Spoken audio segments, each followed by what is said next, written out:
Avni, how difficult was it for you after your accident to shift into shooting, pick a sport which is, you have to be so focused, you have to train for hours, you have to condition your mind and body both.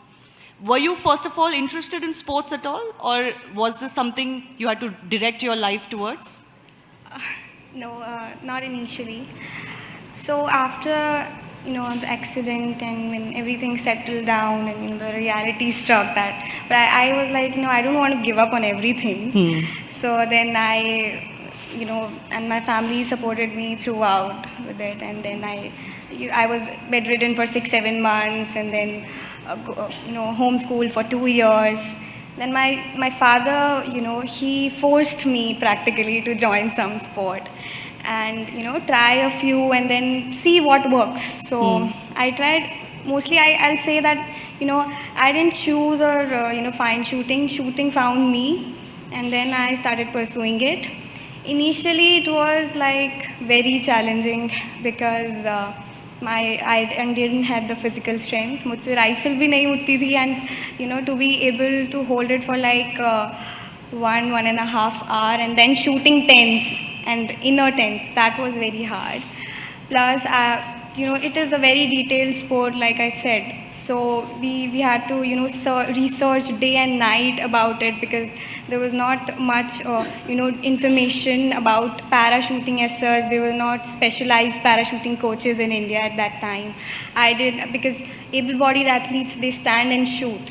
So I didn't know how to customize the rifle according to me so that I can sit and then shoot, and to be able to find the better equipments that will suit me because I'm shooting on a wheelchair. So this chair is like my legs. So even the cushion matters. How much the stiffness is required. It shouldn't be much softer. It shouldn't be much tighter.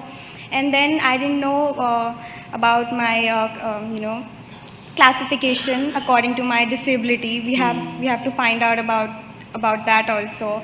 And I can't travel alone, so I have to take my mom everywhere with me. So she went with me from the regional games to the Paralympic games, and that is like the biggest thing for me. Supporting me throughout. And then because I am on a wheelchair, if I shoot for a longer time, my back starts hurting. That's why the two events that I took as just experience, because those are the prone events. We have to put our hands on the table and then shoot. So the load comes on the back. So to be able to strengthen my back, strengthen my balancing, and breathing matters a lot. So when I am in the game, and because you are holding the rifle on your body, so you have to shoot and then control your breathing, focus, concentrate, trigger, and then follow through all that things at the same times. So we had to manage all that, and shooting is like when you reach there, it is more of a mental game. When you reach in the finals, all the 7 athletes other than me are feeling the same kind of pressure, if not more. To be able to compete with them, you have to calm yourself, and for that we used to do a lot of mental training exercises. In fact, before you went to these games, would it be fair to say that you had a bit of a gold jinx? You had not won a big Yeah. gold medal, and that was missing from your, cabinet. So did that put extra pressure on you when you were 7th in the qualification, for example, in the 10-meter event?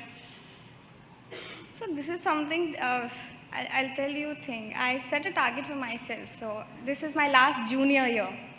So I wanted to break world record, Paralympic record, world record, junior, win a gold, all that in a single match.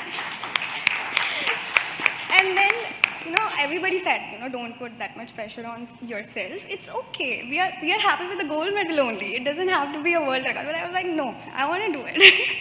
And then, because I couldn't participate in more events because of the COVID, so this was like the last match for You me. had to make it count. Yeah, and there were a lot of firsts in this match.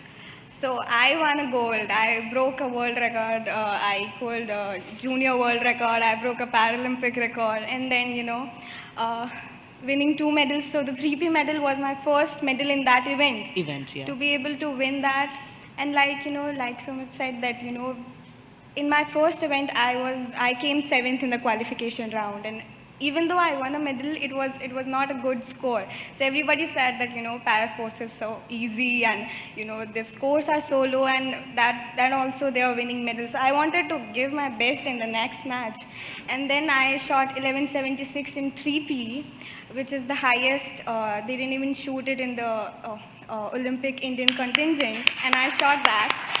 So that I can do that also, and then that's why the bronze is like much more special to me. Yeah, I was going to ask you that because the 3P position event is much more difficult. Definitely. Is that bronze as good as a gold for you?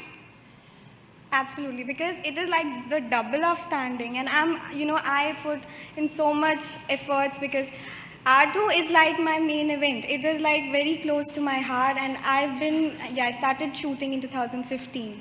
So from 2015 till 2018, I was just doing R2, and then I just started 3P in 2018, and it's been like 3 years.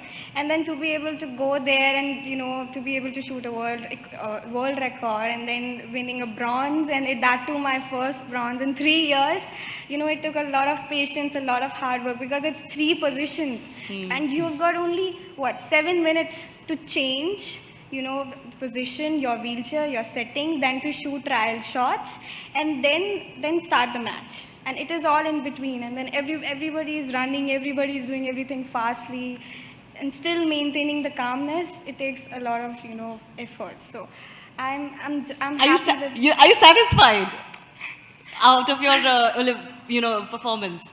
या अभी भी ऐसा कुछ लगता है कि वो 9.910 होना चाहिए था, right?